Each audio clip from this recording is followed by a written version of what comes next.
دا وظیفه وکړه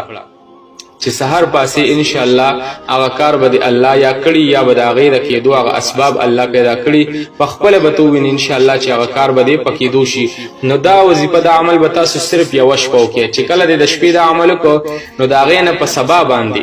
د سبا ورځ باندې که ستاسو هغه حاجت لا پوره شوی نو په پوره کېدو او خو پوره شوی نو یعنې د ناکامۍ خو به سوچ هم نه کوئ چې یاره زه به د عمل وکړم او کار به ونه شي دا خو به سوچ هم نه کوئ په زړه کې به هم نه راولي کار خو به د 100% کېږي خو چې کله تاسو د شپې دا وظیفه وکړه نو د هغې نه پس په تاسو بیا روزانه چې څو پورې د هغه کار نی شوي نو د الله الصمد یو اسانه وظیفه به کوئ او هغه به داسې کوئ چې ورځ کې شپه کې چې څه ټایم تاسو سره وخت وي د هغې دپاره وخت خاص نه دی که تاسو ورځ کې فارغه یا ورځ کې کول غواړئ نو هم کولی شئ هشته او 10 چاردام به کوئ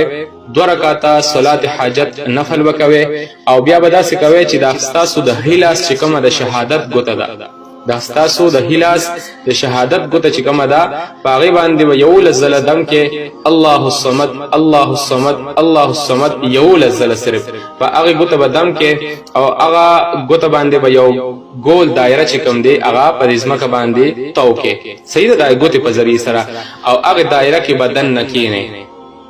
پوه شوې لومبې یعنی 2 رکعاته نفل بیا به 11 ځله الله صمد ووایئ او د خپل ښي لاس د شهادت په ګوته به دم کې او په ځمکه باندې به تاسو دایره په هغې باندې یو ګول دایره تو کې او په هغې دایره کې میس کې به کښېنئ او 314 ځله به ووایئ الله الصمد الله الصمد الله الصمد صرف 314 ځله